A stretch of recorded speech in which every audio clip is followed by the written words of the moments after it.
welcome to March 2, the pod presented by Eternal Roofing. They have roofing you can trust with your home. This is season 3, episode 15. We're talking goals, grit, and some growing frustrations in a big way. I'm Corey Hogue, your host, producer, once banned catfans.com member, but but let bygones be bygones, right? I'm just over here waiting for Longo to get fired. You can find me on social media at Corey Hogue Sports. It's all one word, CORYHOGUE Sports. And don't forget to check out my new Substack, which is also Corey Hogue Sports. I cover Texas non-FBS football every week, a level where the Cats used to be successful. As always, I'm joined by the bald knower, the man, the myth, the legend behind Sports of SHSU on Twitter and Instagram, the COO of Cat Fund, Proud Bear Cat himself, and the real reason why you're even tuning in, Ben Sorrells. Ben, you don't even have to tell me something positive this week because we actually get to discuss teams that win at Sam Houston. A little bit different this week. Yeah, no football on a bye, so talking some hoops and the soccer team that continues to roll. Well, we do have to talk some football. We got to review that last game. And then, look, I will just say this. Our end of season recap of football, it's going to be pretty hot. Yeah. It's going to be, it's not anything not what we wanted. This ain't how we wanted this to go. Am I surprised? To a point, yeah. I didn't think it would be at this level of bad so fast. Yeah, when you got 5 more games and it can either go the right direction or continue to go the wrong direction. So, still a lot of ball left. A lot of ball left. Unfortunately, though, I do have an idea of how it's going to go, I think. And I think I know why. We'll get into some of that. Some of that's coming up here in our review of the UTEP game. But first, let's hear some words from our friends and non-Cats haters. They love Sam Houston, Eternal Roofing. Eternal Roofing and General Contracting is your choice for integrity work in the Texas Hill Country. Taylor Andrus and crew provide experienced quality roofing services with a mission of roofing with faith, serving with integrity, and sheltering homes in the spirit of stewardship. Don't just take our word for it. Here's what satisfied customer Pamela Allen had to say about Eternal Roofing. They did a great job on our patio roof, came out quick for a quote. The quote was very reasonable, and they started and finished work well and quickly. Not a bad thing to say about Eternal Roofing. Give Eternal Roofing a call today at area code 830-251-5673 or area code 936-215-8539, or you can email them taylor@eternalroofingtx.com. Well, last week was the UTEP game. Sam Houston, they opened the game on fire.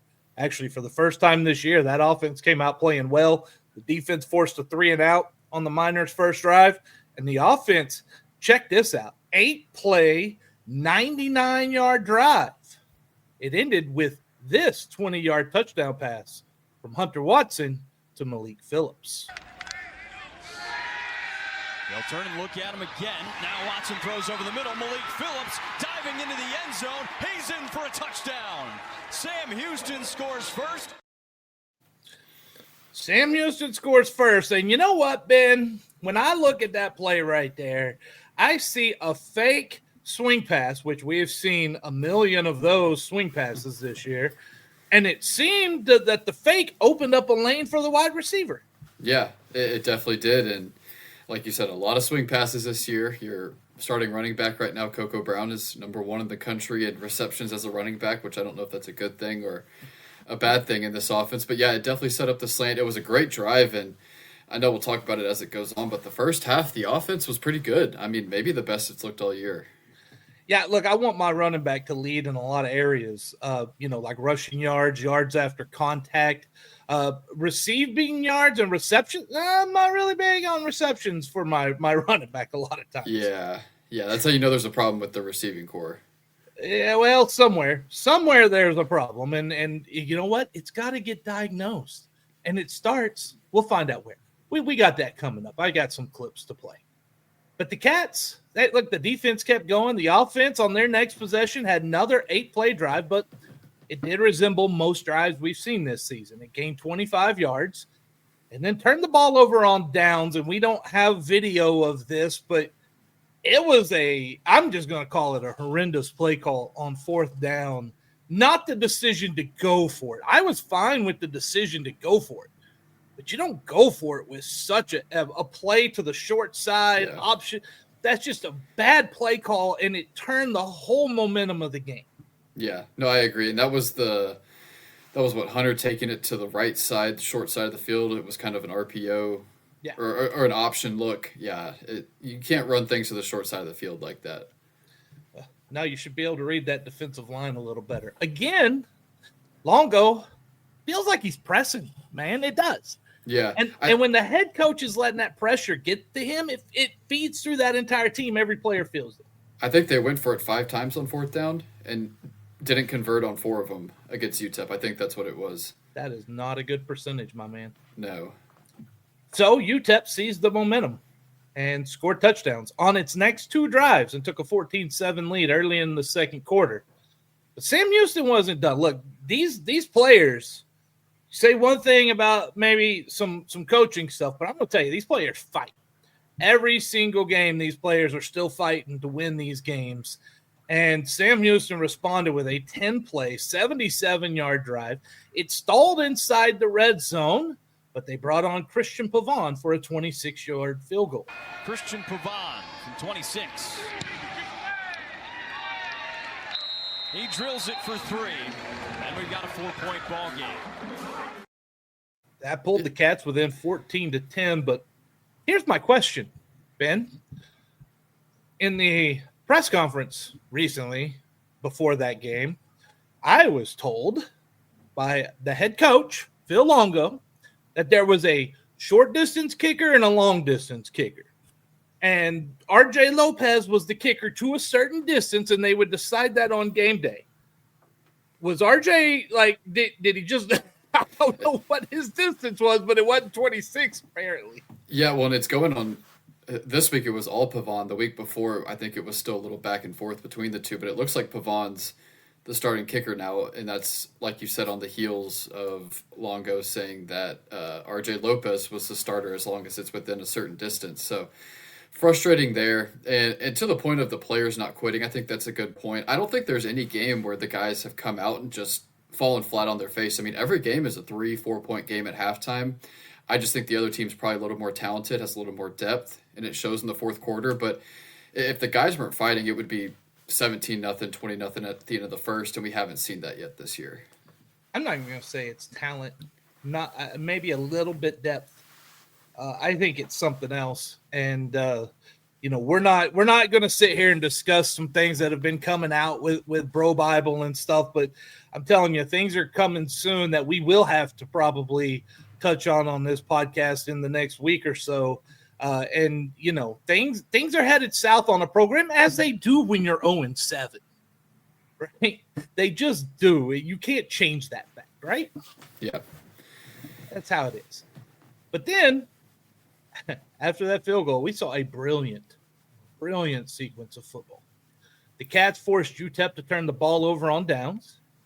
Sam Houston, they don't just simply accept any generosity. They gave the ball right back to the Miners on the next play with a fumble. But UTEP said, no. We insist you get the ball. And they threw this pass pretty much directly to Iman Allen. So 1st and goal for Locklear and company. What a swing, a 62-yard return for Taylor Locklear. Under pressure, he gets the pass off. It's intercepted. You've got to be kidding me. Another big swing. Iman Allen snatches it out of the air, and Sam Houston has the ball right back. Oh, sir, we're not monster. kidding you. Turf monster. You know what? Turf monster tackled him, but that was good pressure. They got pressure on him there, forced him to panic and throw the ball up. Iman Allen read it beautifully, stepped in there to pick it off. And then, the turf monster, which it's not your home field, obviously. Yeah, it was a crazy game. I mean, the ball change possession 3 consecutive plays, and I think overall it was 5 turnover on downs, 2 interceptions, 2 block kicks, a muff punt. It was crazy. I mean, it was not the most pretty football being played last Wednesday. I've watched way too much weekday CUSA. It is some bad football, man. Yeah, and I think we've brought that up. This is the 3rd year in a row now where the midweek games teams just do not look right. No, it is not good football. And even last night, like La Tech and WKU, how insane was the ending of that game? Good Lord, man. Yeah, there's a lot of funky stuff. Yeah, a lot of funky stuff. Games coming down to field goals, turnovers, easy plays. It's a part of weekday CUSA. It is.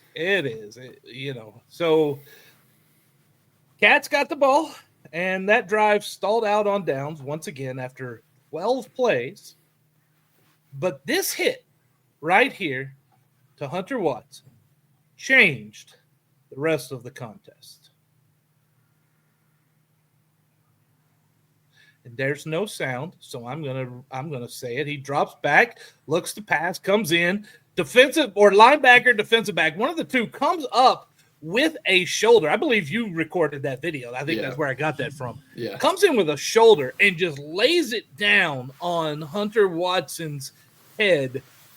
That was shoulder to head, forcible contact. In my opinion, and I'm a little biased about it, but in my opinion, I think that met every part of the rule for a targeting call at minimum.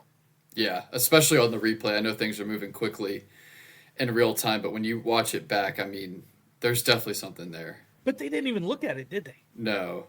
That's what bothers me, right? Like if you replay it and you go, hey, look, no, I might not agree, but at least you took the time to look. A play like that, you didn't even take the time to look, and now you got our quarterback knocked out. Yeah, and I think that was his best half of football the entire season. He was 13-19, had led 2 scoring drives, and it should have been a third. I think he threw his best ball in a year and a half that he'd been here to Tim Burns, probably 40, 50 yards in the air, and it was a walk-in touchdown. Hit him right in the chest, right in the hands, and he just dropped it. So he should have been 14 for 19 with another touchdown, 7 more points on the board, and once he went out, it kind of felt like the air in the balloon just got let out. You could just feel it. Oh, yeah, you could, even at home, you could see that it wasn't going to be the same. I'm repping the Navarro Dogs hat today, so maybe Tim will catch that next time. Hopefully. So they go to the half at 14-10. You watch your quarterback, you see him, what happened, right? You see him go into the locker room, it's a concussion most likely. And honestly, I don't think anyone even went into that locker room feeling good at that point as well as the first half had gone. Yeah, with Hunter being out, absolutely.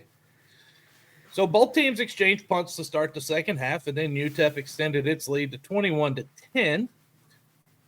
Cass responded. The 6-play, 90-yard drive, that's pretty solid. Yeah. Ended with a 13-yard touchdown pass. Mabry Matoyer hit Lonnie Adkism to pull the Cats within 21-17 with 3:03 left in the third quarter. That's the kind of guy who has translated well to this level. Matoyer throws right, and it's caught. Complete. Michael Phoenix. He is in for a touchdown. Sir, that is not Michael Phoenix, but that is a gorgeous wide receiver screen set up, blocked, executed perfectly. Yeah, and it was good to see Lonnie get involved, a highly touted recruit that got here last year, now a redshirt freshman, a guy that if he stays for another year or two, I think could be a big piece of this offense, so good to see him get involved. First career touchdown. Yeah, no, I'm really happy to see that. I just, at this point, there are so many things happening that I don't know if anyone stays at this point. Yeah, that's a battle for another day, but yeah, I'm glad he did well. Like I said, again, it's something we're going to have to get into probably before the season's over because that's kind of how things are getting pushed due to, we saw players getting kicked off and pushed off, not kicked off, but taken off the roster. And we've seen some of that, dysfunction, if you will, and we will have to discuss that, but not this week. That will come up shortly. But We get back into the game. Fourth quarter, Cats are in the game 21-17. But as we have seen over and over this year, UTEP owned the Cats in the fourth quarter, added 2 more touchdowns. They left with a 35-17 victory. And this is what head coach Phil Longo had to say after the game. Tough losses.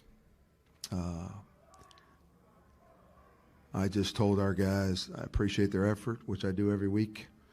This could be a situation that's could be a lot worse, but it's not. And I'm very proud of our guys because of the way they play, how hard they play, and how much they care.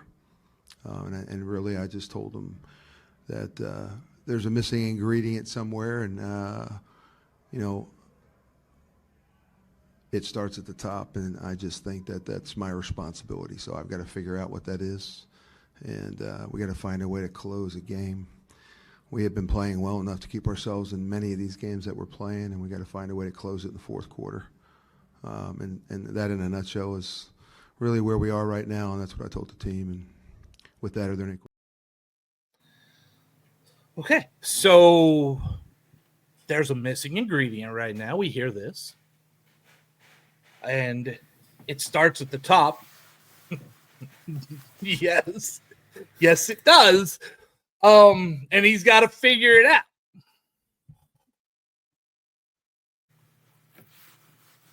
Curious your thoughts, Ben. I mean, he just looked dejected there. That was my first take off the bat. I mean, a lot of the times it's, hey, I mean, we didn't make this play here, didn't make this play there, and came up short. It kind of felt like just accepting defeat. That was the vibe I got. He had more on the missing ingredient. Let's listen to this part and also about this time off they had. We got to a point these last 2 weeks where, we played well enough, I think, to give ourselves a chance to win in the fourth quarter. And, I told the guys, I'm not sure what the ingredient is we're missing, but it's my job to figure it out and find it. And I'm the one to blame until we get it done. So that's the focus this week is we've got 2 weeks. We've got 16 days before we play again. And so I gave them a couple of days off, and we'll regroup. And I'm sure they will respond like they always do, and they'll come back and practice hard. And in the meantime, the staff and I will reevaluate everything just to see where we're at, because we've got to give ourselves every opportunity to win against La Tech on the 31st. And so we're going to be back to the grind just like we always are. And I don't think there's a loss of direction or vision or commitment. I just think it's taken us an awful long time to get where we want to be, and that makes for a hard season. Okay, your thoughts on what he said? I mean, the missing ingredient thing, I don't know what it is. I mean, I have ideas. I think the coaching is definitely part of it, but I just don't see this team putting together 4 quarters with how they've played, with how the staff has managed things, with how game management decisions have been made. I just don't see how they put it together for 4 quarters. So I don't know what the missing ingredient is. I don't know what you change, what you fix, what you adjust. I mean, it's hard at this point. I just don't know where you turn to solutions, honestly. I have ideas. I think the missing ingredient, he said it starts at the top, and he's 100% correct. Mm-hmm. There are, and I'm not, look, he's not the only one about to take some heat right here. But he needs to change himself and somehow he operates. He needs a real come to Jesus about how he is, how he's treating things, how he's treating people, right? Like, there's a lot going around that he's going to have. You want to know missing ingredient? It starts with you. You want the players to trust you, you have to trust them, right? And then the other part of this, Freddie Autry-Lindsey is not off the hook on this season by any means. How you continue to have wide receivers get wide open in your defensive backfield, you are the defensive coordinator. We are 7 games into this season. You should have had that nixed a long time ago. Yeah, well, just to tie it all together too, I know there's been a lot of conversation too online about the play calling and those duties, and I think Longo needs to be more involved with the defense. I know he said he was hired because he's an offensive guy. He's scored a lot of points in the past, but you're not an offensive coordinator or quarterbacks coach. You're a head coach, and I think you got to be more involved on the defensive side. And I agree, especially on the Autry Lindsey side with the Jack State game. I mean, whoever's decision that was ultimately, I mean, it's inexcusable, really. But I think if we're just looking from a game management perspective, stuff you see on the sideline on a day-to-day, nothing behind the scenes, I think there's got to be some change in alignment within the staff and who calls the plays and how involved Longo is with all aspects of the team. You know, there's a lot. You want to know what to fix. You fix the coaching, right? Like, honestly, that's what I've seen. And I was talking with my wife earlier today that this team should really they should have at minimum 2, probably 3 wins right now. Right. And in my opinion, it's coaching that's kept them from getting there. Yeah, what is the old saying? I think in baseball, one run either way, it's on the manager. Or football, one possession either way, it's kind of on the head coach. And we've seen a couple of those. Unfortunately, we have. Justin Hernandez chimes in, watching on YouTube, says, glad I can finally watch a live stream. Justin, we are so glad to have you watching. He's been busy lately. I get you, man. Listen. I get it. But you can always catch us later, watch the show later, catch it on the podcast platform. If you can't watch live, we understand. We all have jobs and busy lives. His question, what is a good 5-year plan to implement if you guys were AD for Sam Houston? Now, Justin, I'm going to preface this by saying that's an entire podcast, and we don't have time to get into all that right now. Yeah, but I don't know. There's a couple action points. I think you need to set fundraising goals, attendance goals. I know we talked about it, I think, in the offseason. Win goals for coaches or win percentages for coaches. I think you got to have that. I think also need to have a 5-year plan for staffing. That might be one of the biggest things, not just from a team perspective, but also internally. Media, fundraising, ticketing, sales. What can you put together for a 5-year plan for the athletic department? So those are just a couple of spitball ideas off the top of my head.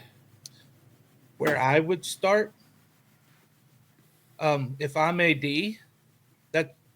I would be a horrendous AD, by the way. I'm not qualified by any means. And listen, Bobby Williams has been good for Sam Houston for a long time. That's the problem now, though. We need fresh, younger blood. I'm not being an ageist here. But I was on another podcast yesterday. Look, there have been so many changes technology-wise, right? And I kind of relate it to watching my parents, right? My parents were born, my dad was born in 1938. My mom was born in 1953. And I've watched them as the technology has changed. They struggled, but they were able to catch on with computers, right? The computer age came, they were able to catch on. When the cell phone age came, initially, my dad was pretty good at it, flip phones type stuff. Once smartphones came, my dad was out, right? And my mom was able to manage smartphones.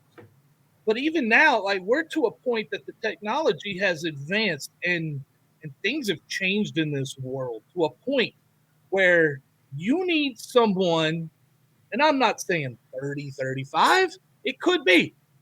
It could be someone who's 60, 65, right? There's not really an age range. There is an ability to understand people today and technology and use that to your advantage. And I think that's where this athletic department needs to start. Yeah, and I think just a mindset change overall, too, for how you do things. Just because it's worked in the past does not mean it's going to work in the future, especially with how much things have changed the last 5 years. Exactly. We got a few more comments coming in here. Thank you guys so much for that. Josh, also watching on YouTube, says, honestly, if this is the year where Longo has to work through the head coach struggles, this would be a perfect year for it to happen. No real home games, less talent, and not a full high school portal schedule. Josh, you're 100% right. If there's a year to have a bad year, this is it. The problem is, and this is what I want to know, is what's your plan to not have another year like this? Because right now, I don't see a plan to make any changes. Yeah, and I think we all knew it was going to be a rough year. I think it's just seeing what's gone on behind the scenes, kind of what the roster looks like moving forward. You see that it might not just be a 1 year thing, but who knows? It could be. If it is, I totally agree. This is the 1 year to do it. There was going to be some sort of regression no matter who the head coach was going to be. Schedule's more difficult, no home field. So it's definitely the year to do it. I think we just now have more concerns a little over halfway through the season that it might last more than 1 year. That's my concern. Chris Gilstrap is watching on Facebook. He says, "Amen, Corey. Fresh faces, new ideas. I've said it the last few years, top to bottom." He then says, "Look, you're right." And listen, I was one, and trust me, none of you Sam Houston fans forget that I was not a fan of the Longo hire. That's no secret. But that doesn't mean I wanted him to fail. Right. That doesn't mean I like what's going on. I don't want to be proven correct quite often, especially when I have a take that is negative. I don't want to be vindicated sometimes. But yes, I do think fresh blood is very important. And I think top to bottom, I mean, if you're talking university, honestly, I'm not going to lie. Top to bottom, it needs new blood. It does. It needs some fresh faces. It needs new ideas. Right now, Sam Houston feels stuck in the damn mud, right? And you need somebody to push that forward. Yeah, and I know a lot of people immediately point to Bobby Williams and Dr. White, and I think they're. I mean, I get that, I totally do, but there are other departments and finance things behind the scenes that have to change that are more than just one or two people. Oh, I agree, but you start getting those people in, and guess what? They can make changes in those other areas. No, and that's part of it too. Yeah. Well, the Rev, Dustin Helton, hey, we are so good. Lumberjack fans are jumping on here. He wants to know, can we use the technology to figure out what line I should take on Sam versus Bye? Hey, Dustin, I did pretty well last week using ChatGPT, so that was good. And then he comes back with a real question. Does the university need to pay SFA to play a Battle of the Piney Woods to get fans at Shell Energy? Would you? I mean, okay, seriously. I know I missed the Battle of the Piney Woods. You got a little bit of it. Got a little bit of it this Saturday on the hardwood. We do. We do. Different. But would it be the same? Would it gain the same energy that now that it's FCS versus FBS as it used to? I just don't think so. I think it would definitely rejuvenate the fan base a little bit, but would it do as much as it used to? Probably not. Especially after the Texas State rivalry has kind of been renewed a little bit. And people, I think, turn their attention more to Texas State now than SFA. But it would still garner some attention. I don't think it would garner enough to get NRG anymore. Yeah, I don't know about that. I mean, that's my opinion. Yeah. Justin Hernandez says, been talking to other Bearcats, and they aren't happy about the recent articles that have been posted by Bro Bible. What y'all's takes on the articles? Hard truth or easy viewership grab? A little bit of both. Justin. First off, when I see the name Bro Bible, I also immediately kind of discount because they are an engagement farming type of thing. But I will say, from those I have spoken to around, and I have talked to plenty in the Bearcat area as well, no, they're not happy about this Bro Bible thing. I hate to tell you that there's probably more coming out, and probably sooner than later, to be honest with you, because maybe not all of it, but there was a lot of truth in there. Yeah. And it's not something that we are going to touch on in season until we have to. We're trying to save a lot of this for postseason. Yeah, I sent you the article as soon as it came out, and I told you, I know about half of this is true. I have no idea what the other half, so I'm not going to touch it. And I will also say this. I personally know that there are other journalists who are digging and stuff too, and I am not one of those. Right? I'm trying to work on a high school football app, to scoring app. I'm not messing with any of it, nor do I want to. Yeah. But I will read what comes out. I will tell you that. Yeah, and like you said, we'll hit on it when it needs to be hit on, because we've heard things since February. Yeah. I mean, weird things. So, but I mean, we'll see what comes out. We'll talk about the football, and if we need to touch on it, we'll touch on it. We're going to try to avoid it until the season ends, but our hand could be forced. That really is what it comes up to. The Rev, again, let's be honest, CUSA is the fourth best FCS conference at the moment. I mean, there's not a lot of difference. And I was talking with Keith Patterson of Abilene Christian today for my podcast next week, and he talked about how he doesn't. Those midweek CUSA games are just proof that FCS football is better. And in a lot of ways, I can't disagree with him on a lot of these. Man, it's bad. Yeah, no, it is. I mean, top to bottom, I don't know how deep those leagues are. Some of them, I mean, obviously the Missouri Valley, definitely see it from top to bottom. I think CUSA is probably second, maybe third. They're Something behind. like that. They're behind Missouri Valley, and they're behind the UAC. I don't know about the UAC. I think it might be between the two, but I mean, you could convince me either way. That UAC is pretty good. Of course, I'm also biased on that because I am a non-FBS guy. Justin Hernandez says, "Oh, geez, got to prepare for my dad spamming these articles." Yeah, Justin, get ready. Get ready. And Chris Gilstrap on Facebook chimes in. Thank you, everyone, for watching. Even if it's a lot of sour grapes, it brings awareness. That is true. But here's the thing, Chris. I want awareness, but I want facts. I don't want sour grapes. I want facts. And there are some things that have been factual and some things that are still waiting to find out if factual. And more will likely come out. It is time to move on away from football, my friends. We're going to talk women's soccer, and we're going to talk men's and women's basketball.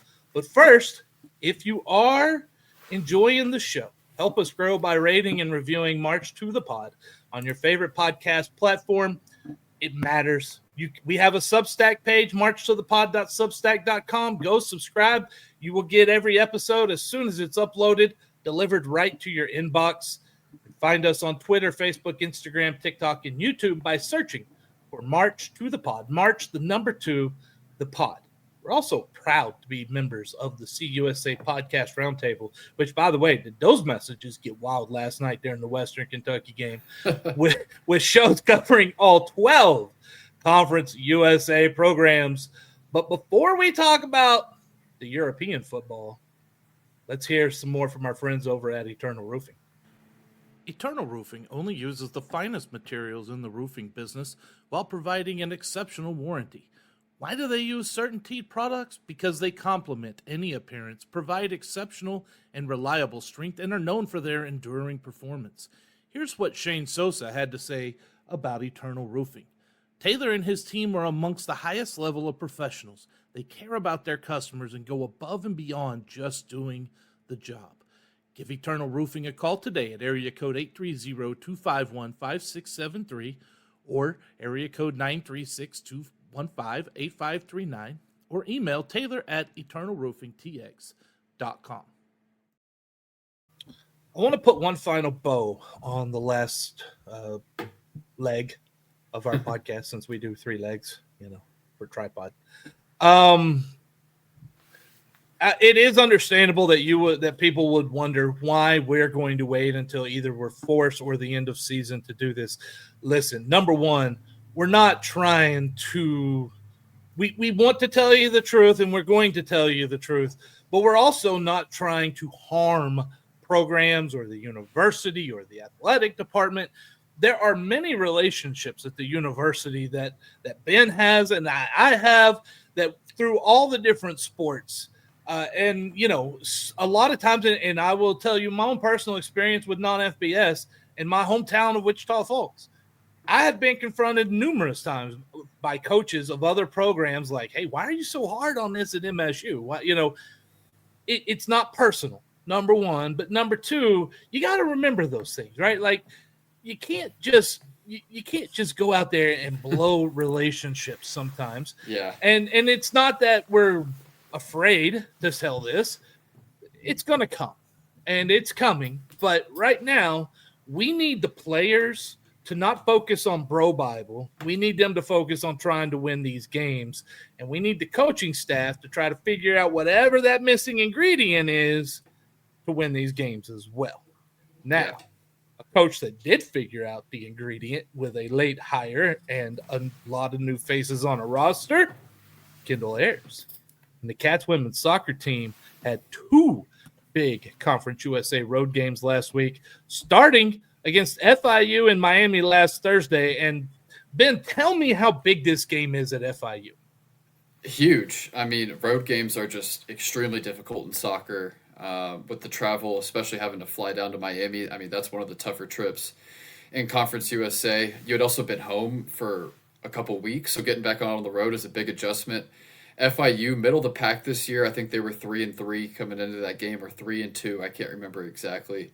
But they were the defending champs, and they're still a pretty decent team. They're 7-5-3 right now, so that's a very respectable opponent on the road. You went into their place, beat the defending champs, huge, and it kind of just validated the results you had seen at home, because home and road splits are very, very different in college soccer, especially with the travel in Conference USA. To sort of prove it on the road against a team like that was pretty incredible. It was. And Gabrielle Gibson scored a goal on this free kick in the 7th minute to put the Cats ahead 1-0. On a free kick. And it was box to box. And as you mentioned, earning this free kick for Sam Houston. And what they did so well was when they picked up the ball higher up the field at midfield or 40 yards out. Ooh. A low free kick, glanced off the defender, and really caught the goalie by surprise, because at that range, with your your line in front of you, your defensive line, you're expecting the ball to be tried to go over, maybe hit one of the upper 90s. She did not, and that deflection really threw the goalie off, and that ball snuck in there. Yeah, it just really impressive, because Gabrielle Gibson's a defender.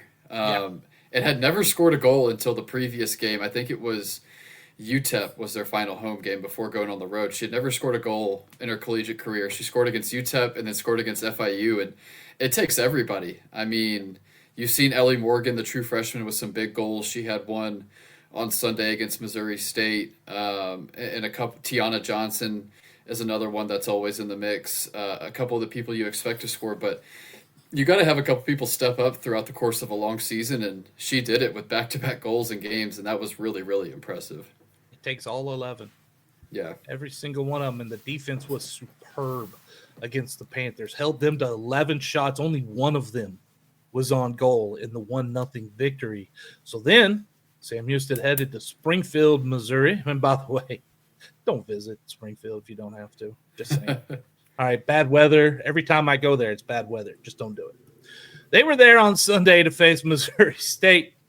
And once again, the Cats got on the board early with this goal, like you were talking about, Ben, by freshman Ellie Morgan in the 11th minute. 9-2 overall, 6-1-1 in conference play. They beat Prairie View and Alabama A&M to reach the finals of the SWAC tournament. Then they lost to Southern 1-0 in the title game. Good pass. That will take a bounce, and that is into the net. Sam Houston with an early goal. A brilliant goal early in the game again. And what a beautiful assist by Caitlin Vance. Yeah, who's been incredible, both her and Taylor, the twins, coming in from Georgia State, I believe it was. But yeah, it's all about just creating opportunities. And one of them, that's all you need to find the net, and that's what happened there. And yeah, just a huge win. Back-to-back road wins, 2 games in 4 days. I mean, it doesn't get much better than that. And that defense was tested again. And again, they held strong. They allowed 13 shots, only 1 on goal. This terrific save. And you want to see Caitlin Vance, you're about to see Caitlin Vance again. But you're also going to see a tremendous save here by Katie Bond. Now, why number 14 right there didn't take that shot? I believe it was 14. This is where that's where it deflects off the keeper, and wow. I love when you get biased announcers on these. Yeah. Oh, Because you ain't out there playing, fool. All right, so that was but that was a good save by Baum. But what really impressed me there was Kalen Vance getting back, going and defending that line. Look, that's coaching. Yeah. Right? That's coaching and instinct to see it, get back, defend that line, and not only help your goalkeeper, but in the process, you're also helping your team. And that's been the story of the year, and Caitlin Vance has been a very big part of it, her and Gabrielle Gibson on the back line, along with Katie Bond. I mean, you know how many goals they've given up in 7 Conference USA games? What, about 3?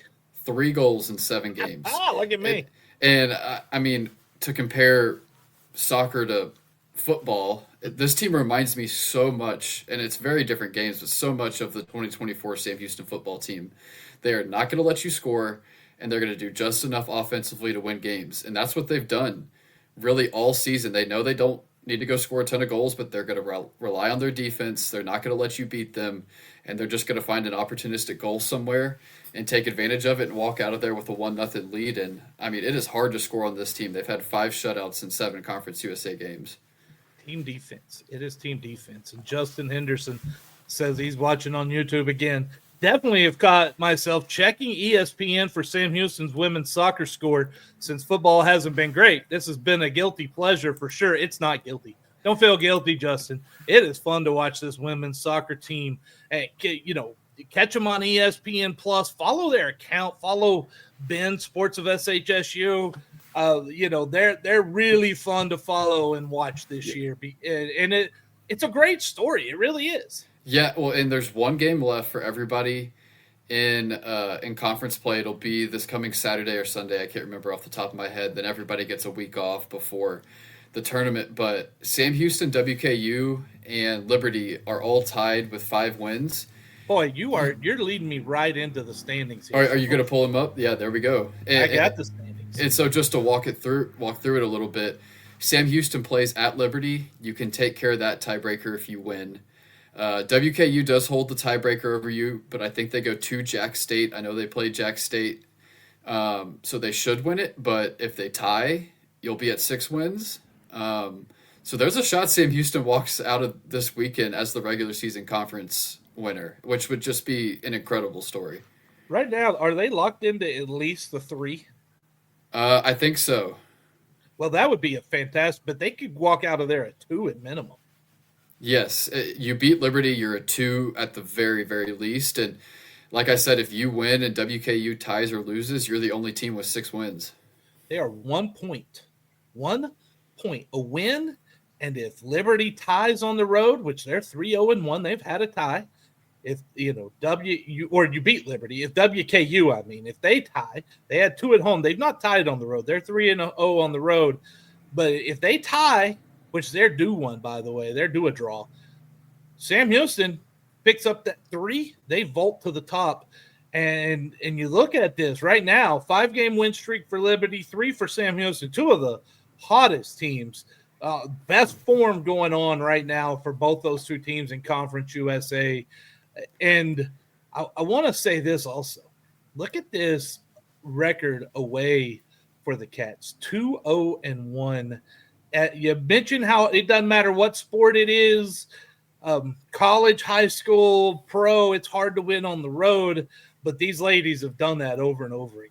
Yeah, and 4-2-2 overall, which is really impressive because that included a road win at Grand Canyon, a good Grand Canyon team. So this team is for real. I think they've got as good a shot as anyone. Once we get into the tournament, we'll see what the draw is. Hopefully you just come out of the Liberty game healthy. I think the one disadvantage the team has is they play at Liberty, then they got to go back to Liberty the next week to play the tournament. I don't think you stay there for 7 days before the first game of the tournament starts. So that's the only disadvantage they have. But I mean, with the way they're playing, they've got as good a shot as anyone to go win this thing.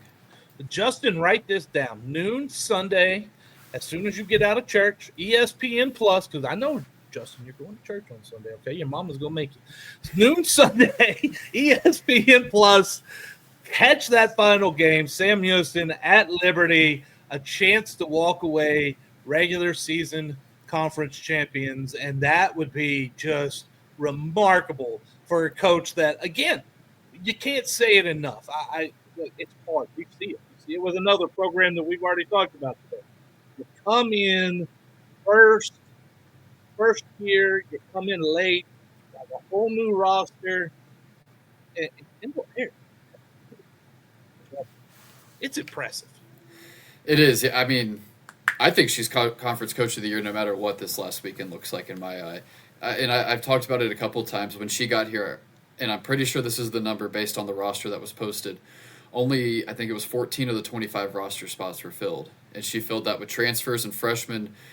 I mean, and both transfers and freshmen are contributing. Everybody she brought in, from the Vance sisters, Villatoro from Gardner-Webb, Ellie Morgan, the freshman. I mean, just pulling all the right strings. And she gave a baby. She gave birth to a baby halfway through or to start conference play, which is just incredible. The job she's done has just been fantastic. Justin said his mom's still dressing him for church. Sadly, doesn't want to ruin her appearance. My mom was always big on that crud too, right? Like, you can't wear a T-shirt to church. You have to respect the Lord. I'm like, the Lord ain't going to care. As long as you're there, right? That's right. As long as you're there, the Lord ain't going to give a damn. Yeah. All right. Before we move on to talking about men's and women's basketball and hearing about the latest from the Cat Fund, let's hear one more time about our friends over at Eternal Roofing and how before this calendar changes in November, you better get some Christmas lights. Eternal Roofing is locally owned and dedicated to giving back to the community by supporting local organizations and charities. They are also the winner of Nextdoor's Neighborhood Faves for 2 consecutive years.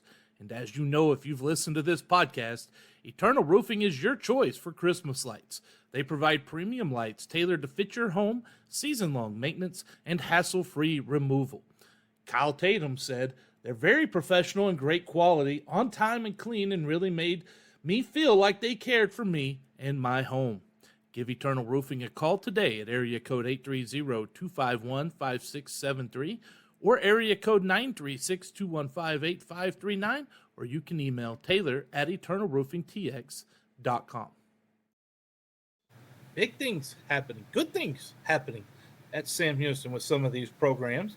Maybe not on the gridiron, but other places, on the pitch and on the hardwood. Good things are happening. And that, a lot of that, some of that, is because of the Cat Fund.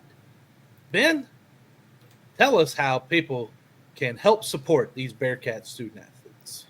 Yeah, right there, cat-fund.com. For as little as $10 a month, you can sign up and support these athletes.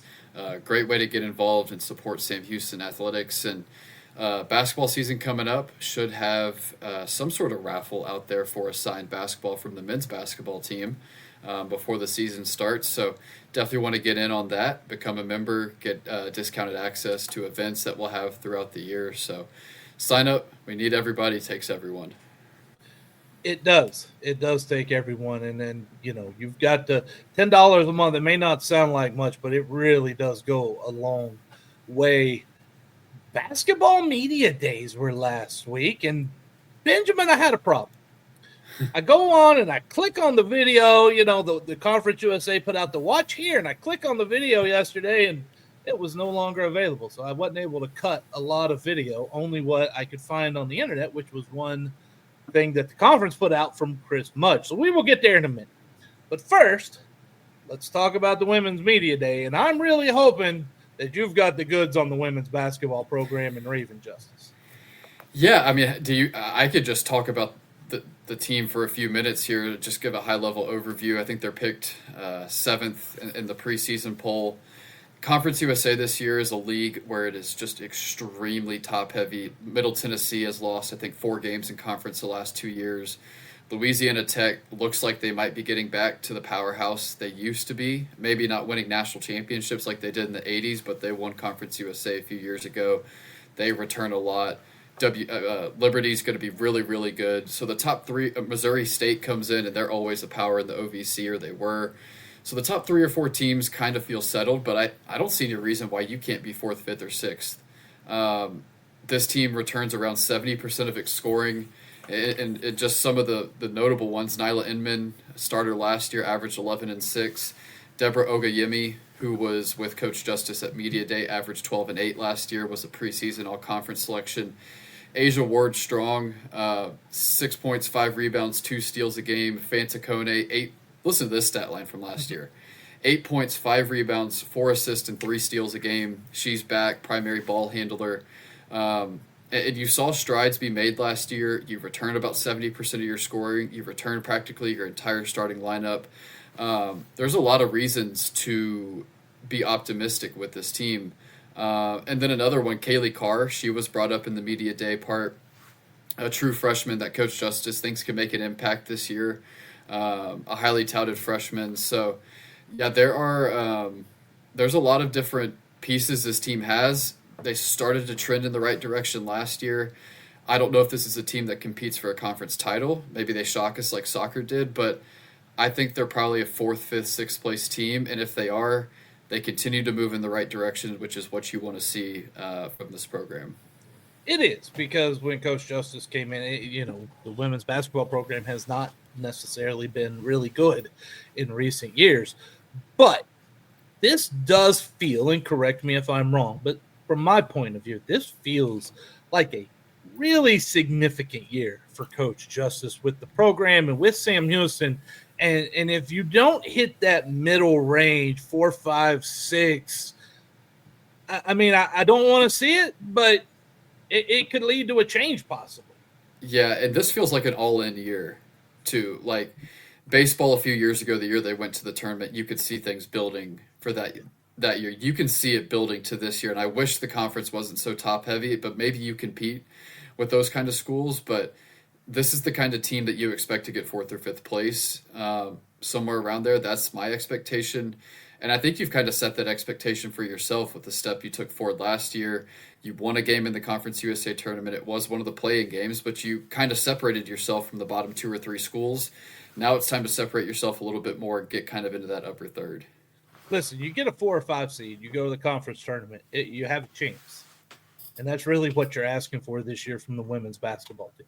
Yeah, and we'll see. I mean, I am very high on this team, and there was a philosophy shift last year also with Coach Justice, to where I know she said before last season they didn't touch a ball for like an entire month. It was all defense, and the defensive identity really started to show later in the year, especially with players like Fontecone, Asia Ward-Strong, stuff like that. Second year with that new identity, same group for the most part. We'll see what they can put together, but I'm optimistic. Yeah, I am too. I'm expecting some pretty positive results from the women's basketball program. Now on the men's side, it feels like a big year for Coach Mudge as well, and here's what he had to say about recruiting players in the offseason. I really wanted to rebuild around the winning returners that we had. Guys like Damon, CJ, all the other guys that had come back were all guys that knew what winning was and lived their life in a way that we want our Bearcat winners to do. And so we wanted to just go find more guys that fit that. And whether it was Portal, high school, we just wanted to create a really good team. And I like what he says. And I also like the fact that he gave us an early look at Basketball Salmon. Yes, and that'll debut tomorrow night, I believe, which is Bearcat Madness.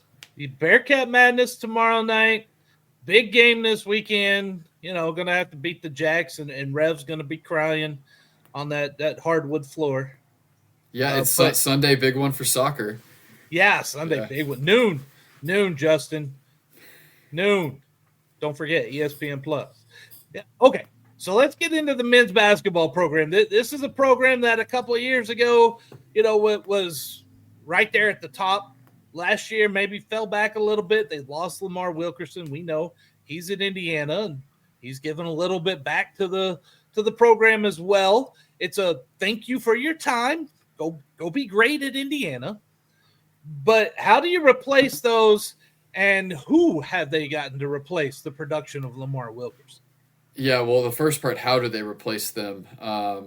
I think it starts with Damon Nicholas. Coach Mudge said after another question that was asked to him that this is Damon's team. And Damon was the glue guy for the team that won the regular season in 23-24. He wasn't your leading scorer, wasn't your best ball handler, but he's your best defender, maybe your best rebounder. He's the glue guy. He makes everything work, can shoot just enough from 3. So I think it starts with him and his leadership. He's got to be the guy that's going to lead this team with so many new people coming in, show them the standard, what it means to win. As far as production on the court, I think there's a few names to look for. Starting at point guard, Justin Begg looks to be your starter. Kind of a roundabout story with him. He was a guy Sam Houston was on a few years ago. Coach Mike Econom was here during Jason Hooten's last year. I think that was Begg's junior year of high school. But Sam Houston was on him there. Econom goes to George Mason. Begg commits to George Mason, plays his freshman year there with Coach Econom. Played about 10 minutes a game for a George Mason team that won the A-10 regular season. So he was a part of that team, and so he comes back closer to home. Looks to be a big part of this team. Tobias Bass had him as one of the top risers for this coming season. Had him with a bunch of other really big names. So look out for Justin Begg. He'll do some big things. Po Boy King, all first name team. Popeyes guy. You know what his middle name is? What? Izza. Iyzah. Po Boy is Oh a king. boy, Izza. Yeah, so just an incredible name, but averaged 17 points per game at NC Central last year. Comes in, is going to be one of your leading scorers, is someone to watch. And then a couple big men. There's really no one center that sticks out. You've past couple of years, you've brought in your Khalifa Sacco, Souleymane Doumbia, those kind of guys. You bring in Vico Elich from Loyola, who played pretty well there. I think it was 8 points, 5 rebounds a game. A little bit of a different play style, more of a back to the basket guy. So he's going to be a part of the rotation. Shek Njai got thrown into the fire as a true freshman last year and played a ton of minutes after having a broken wrist. First game against Kennesaw State, I think it was double overtime. He played both overtimes in his first game after a broken wrist as a true freshman. He physically looks even better than last year. I think he's a guy that could take a jump. And Matt Dan, I tweeted about him a lot this summer with the FIBA U18. He was like their starting center for Canada. He'll be a piece of the team. So 3 guys at center that I think could play. And then the final name to hit on that I think is really going to be an impact name, and we talked about him a little bit this summer, is Kashi Nat. Was the NAIA Player of the Year at LSU Alexandria last year. Played 2 Division I exhibitions and scored 20 against Louisiana Tech and 18 against Lamar. At LSU Alexandria actually beat Lamar at their place in an exhibition. So he's one to watch that I think could light up the scoreboard. Don't know exactly what his role is going to be, but he's going to be the most athletic player on the floor at all times and bring an instant impact to this team. So I like what they have. For those who are unaware, which is probably a whole lot of you, LSU Alexandria is a powerhouse NAIA program every single year. They are tremendous. Okay, Ben, you've gave us a lot of knowledge, and we have learned a ton, especially me. So where do you think this team fits in Conference USA this year? Yeah, it's so hard to predict. I think Liberty is the clear number 1 in Conference USA, rightfully so. Won the league last year, returns most of their starting lineup, including their 2 guards. So I think they're clearly number 1. Kennesaw State showed a lot last year. They returned a couple starters, so I think they were number 2 in the preseason poll. New Mexico State had an incredible portal class, and they were number 3. I could realistically see this team anywhere from 2nd to 8th. That is how wide open it is. I think they probably slot in 3rd or 4th, 5th, somewhere around there, 3 to 5. But just talking to the staff a couple weeks ago while we were doing our auction casino night and golf tournament, there's a quiet confidence with this team, very similar to what I saw 2 years ago. And so we'll see, but the staff really, really likes this roster. We'll see what they put together. Obviously, a lot of newcomers. I think you have to replace 93% of your scoring, but on paper, I think this team is more talented than last year. The first thing Coach Mudge told me after the first couple workouts with this team is, man, they just like to hoop more than especially last year's team, which had a lot of adversity and things go on. But this team has really meshed well together. They love to play, have a lot of different things they can do. So I would say somewhere in the 3 to 5 range. So I guess I would say 4th. And if you're 4th in this league, you got just as good of a shot as anyone to win it. I'm gonna say that Mudge quiet confidence. That's pretty good.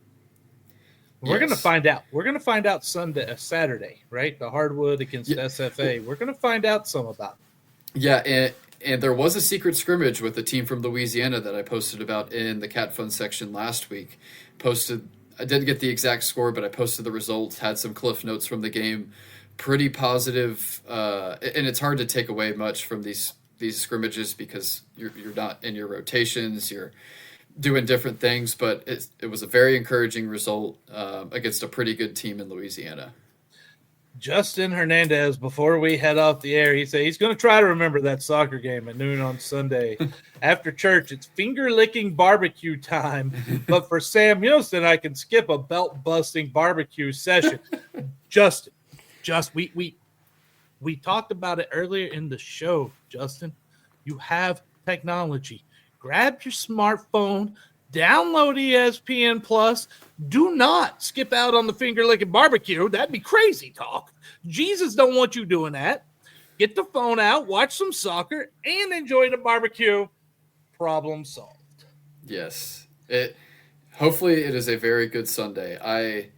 I will be watching our soccer team instead of the Texans. My Texans have been disappointing. My soccer team has been not. So my attention will be on soccer fully. I tell you, I turned the Texans off the other night when they started 9 o'clock. You ain't catching my attention.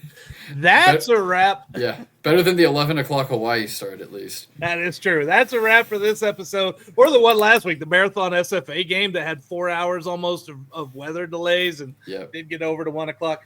That's a wrap for this episode of March to the Pod. I got to go to bed. Presented by Eternal Roofing. Thank you so much for joining us. We'll be back next week with more coverage of Bearcat Athletics. Till then, Ben, take us home. Yeah, eat 'em up, cats. Axe the Jacks on Saturday and extinguish the flames on Sunday. Listen, Justin, help your mama out. Get them pants and polo ready. And don't forget, go get that barbecue, my man.